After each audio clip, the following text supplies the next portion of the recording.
ನಮ್ಮ Sahyadri news channel ಅನ್ನು YouTube, Facebook ಹಾಗೂ ಇನ್ಸ್ಟಾಗ್ರಾಂನಲ್ಲಿ ನೋಡಿ.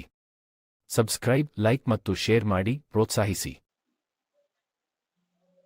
ಒಂದು ಕೃಷಿ ಕುಟುಂಬದಲ್ಲಿ ಹುಟ್ಟಿ ನನ್ನ MBBS ಮತ್ತೆ MD ಮುಗಿದ ನಂತರ ಗೌರ್ಮೆಂಟ್ ಆಸ್ಪತ್ರೆಯಲ್ಲಿ ಕೆಲಸವನ್ನ ಮಾಡಿ ಸಣ್ಣ ಕ್ಲಿನಿಕ್ ಅನ್ನ ತೆರೆದು ಇವತ್ತು 1,000 ಸ್ಟಾಫ್ ಇರುವಂತಹ 100 ಜನ ಡಾಕ್ಟರ್ಸ್ ಇರುವಂತಹ ಒಂದು ಆಸ್ಪತ್ರೆ ಸಂಸ್ಥೆಯಲ್ಲಿ ನನ್ನ ಜೊತೆಗಿದೆ. ಈ ನಿಟ್ಟಿನಲ್ಲಿ ಯಾಕೆ ಹೇಳ್ತಿದ್ದೀನಿ ಅಂತಂದ್ರೆ, ಒಬ್ಬ ಪದವೀಧರ ಸಮಸ್ಯೆಗಳೇನು ಅನ್ನೋದು ಚೆನ್ನಾಗಿ ಅರ್ಥ ಮಾಡ್ಕೊಳ್ಳಿ ಹಂತದಲ್ಲೂ ಕೂಡ. ನೈಋತ್ಯ ಪದವೀಧರ ಕ್ಷೇತ್ರ ಏನಿದೆ, ವಿಶೇಷವಾಗಿ 14 ಮೆಡಿಕಲ್ ಕಾಲೇಜು, 30 ಇಂಜಿನಿಯರಿಂಗ್ ಕಾಲೇಜು, 100ಕ್ಕಿಂತ ಹೆಚ್ಚು ದೊಡ್ಡ ದೊಡ್ಡ ವಿದ್ಯಾಸಂಸ್ಥೆಗಳನ್ನ ಉಳ್ಳಂತಹ ಕ್ಷೇತ್ರ. ಈ ಕ್ಷೇತ್ರದಲ್ಲಿ ನಮ್ಮ GDP ಏನು ಕ್ಯಾಲ್ಕುಲೇಟ್ ಮಾಡಿದ್ರೆ, ಶಿವಮೊಗ್ಗ ಈ ಕ್ಷೇತ್ರಕ್ಕೆ ಬರೋದು, ಶಿವಮೊಗ್ಗ ಜಿಲ್ಲೆ, ಚಿಕ್ಕಮಗಳೂರು, ಉಡುಪಿ, ಮಂಗಳೂರು ಮತ್ತೆ ಮಡಿಕೇರಿ, ಜೊತೆಗೆ ದಾವಣಗೆರೆಯ ಹೊನ್ನಾಳಿ ಮತ್ತೆ ಚನ್ನಗಿರಿ, ನ್ಯಾಮತಿ ಭಾಗ ಬರ್ತದೆ.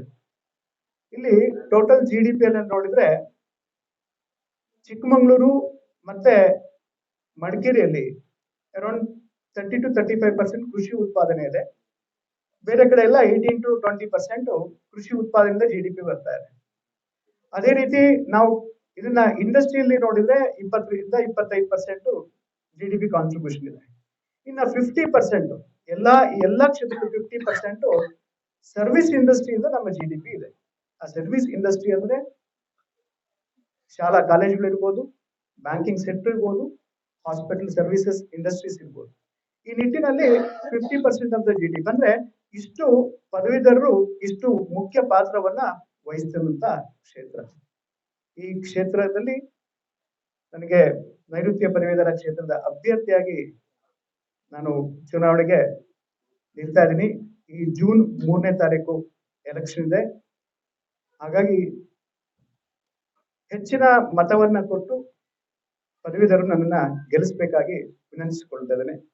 ಟೋಟಲ್ 85,000 ಎನ್ರೋಲ್ಮೆಂಟ್ಸ್ ಆಗಿದೆ. ಶಿವಮೊಗ್ಗ ಜಿಲ್ಲೆಯಲ್ಲಿ 27,000 ಎನ್ರೋಲ್ಮೆಂಟ್ ಆಗಿದೆ. ನಮ್ಮ ಪಕ್ಷದ ಕಾರ್ಯಕರ್ತರು ಬಹಳ ನಿಷ್ಠಾವಂತ ಕಾರ್ಯಕರ್ತರು.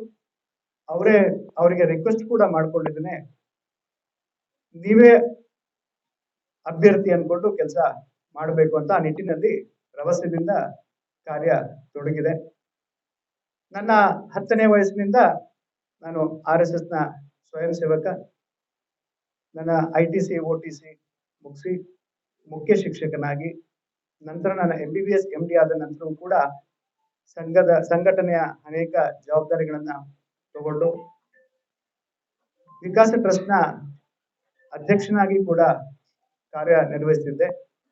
BJPಗೆ ಜಾಯಿನ್ ಆಗೋಕ್ಕಿಂತ ಮೊದಲು ನಾವು ಅಲ್ಲಿಗೆ ರೆಸಿಗ್ನೇಷನ್ ಕೊಟ್ಟು BJPಯನ್ನ ಜಾಯಿನ್ ಆಗಿ ಇವತ್ತು ಜಿಲ್ಲಾ ಉಪಾಧ್ಯಕ್ಷನಾಗಿ ಕೆಲಸ ಮಾಡ್ತೀನಿ. ಸಂಘಟನೆಯ ಹಿರಿಯರು, BJPಯ ಹಿರಿಯರು ಏನು ಸೂಚನೆ ಕೊಡ್ತಾರೋ ಅದ್ರ ಮೇಲೆ ನಿಷ್ಠೆಯಿಂದ ಕೆಲಸವನ್ನ ಪ್ರಾಮಾಣಿಕವಾಗಿ ದುಡಿತೇನೆ. ಈ ಮೇಲ್ಮನೆ ಅಲ್ಲಿ ನಮ್ಮ ಪದವೀಧರರ ಸಮಸ್ಯೆಗಳನ್ನ ಅರ್ಥ ಮಾಡಿಕೊಂಡು ಅವ್ರಿಗೆ ಜೊತೆಗೆ ಖಂಡಿತವಾಗೂ ನಿಲ್ತೇನೆ ಅನ್ನುವ ಆಶ್ವಾಸನೆ ನಾನು ಇವತ್ತು ಕೊಡ್ತೇನೆ. ಜಾತಿ ಬಲ ನೋಡಿ ಟಿಕೆಟ್ ಕೊಡೋದ್ರೆ, ನಾನು ಸಂಘಟನೆಯ ಸಣ್ಣ 10 ವಯಸ್ಸಿನಿಂದ ಸಂಘಟನೆ ಜೊತೆಗಿದ್ದಂತ ಹುಡುಗ. ಸಣ್ಣ ವಯಸ್ಸಿನಿಂದಲೂ ನಾನು ಸಂಘಟನೆಯ ಜೊತೆಗಿದ್ದಂತ, ಪ್ರತಿಯೊಂದು ಸಂಘಟನೆಯ ಕಾರ್ಯಗಳಲ್ಲಿ ತೊಡಗಿಸ್ಕೊಂಡಂತ ಒಬ್ಬ ಸ್ವಯಂ ಸೇವಕ. ನನ್ನ ಸೇವೆಗಳು ವೈದ್ಯನಾಗಿ ಜೊತೆಗೆ ಬೇರೆ ಅನೇಕ ಸೇವೆಗಳನ್ನು ಕೂಡ ಗಮನಿಸಿದೆ ಪಕ್ಷದ ಹಿರಿಯರು ಇವನ್ನೆಲ್ಲ ಗಮನಿಸಿಬಿಟ್ಟೆ ಅದನ್ನ ಡಿಸೈಡ್ ಮಾಡಿದ್ದಾರೆ. ಅವರ ಡಿಸಿಷನ್ಗೆ ನಮ್ಮ ಗೌರವ ಇದೆ. ಅದು ಆ ರೀತಿಯಲ್ಲೇ ಒಂದು ನಿಟ್ಟಿನಲ್ಲಿ ವಿಕಾಸ ಟ್ರಸ್ಟ್ ಸಂಘಟನೆಯಲ್ಲಿ ಇದ್ದಿದ್ದೆ, ವಿಕಾಸ ಟ್ರಸ್ಟ್ ನ ಅಧ್ಯಕ್ಷನಾಗಿದ್ದೆ. ಬಿಜೆಪಿಗೆ ಬರೋದಕ್ಕಿಂತ ಮುಂಚೆ ನಾವು ಅಲ್ಲಿ ರೆಸಿಗ್ನೇಷನ್ ಕೊಟ್ಟು ಬರ್ಬೇಕು, ಯಾಕೆಂದ್ರೆ ಅಲ್ಲಿ ಇದ್ದಾಗ ಕಂಟಿನ್ಯೂಷನ್ ಮಾಡ್ಲಿಕ್ಕೆ ಆಗಲ್ಲ. ಅಲ್ಲಿ ರೆಸಿಗ್ನೇಷನ್ ಕೊಟ್ಟಿದ್ದ ನೆಕ್ಸ್ಟ್ ಟೈಮ್ ಡೇನೆ ನಾವು ಇಲ್ಲಿಗೆ ಬಂದು ಜಾಯಿನ್ ಆಗಿ. ಲಾಭ ನಷ್ಟದ ಪ್ರಶ್ನೆ ಬರೋದಿಲ್ಲ ಪ್ರಸ್ತುತ ಚುನಾವಣೆಯಲ್ಲಿ. ನಮಗೆ ಇರೋದು ಸಂಘಟನೆ ಶಕ್ತಿ ಇದೆಯಲ್ಲ, ಅದು ಶಕ್ತಿ ಕಾರ್ಯಕರ್ತರು ಇರುವಂತ ಶಕ್ತಿ. ಆ ಕಾರ್ಯಕರ್ತರೇ ಈ ಎಲೆಕ್ಷನ್ ನ ಮಾಡುವಂಥದ್ದು. ಯಾಕೆಂದ್ರೆ ಒಬ್ಬ ಅಭ್ಯರ್ಥಿಯಾಗಿ 85,000 ಮತದಾರರನ್ನ ರೀಚ್ ಮಾಡೋದು ಇಟ್ಸ್ ಇಂಪಾಸಿಬಲ್. ಕೇವಲ 20 ದಿನ, ಇನ್ನು 14 ದಿನ ಇದೆ.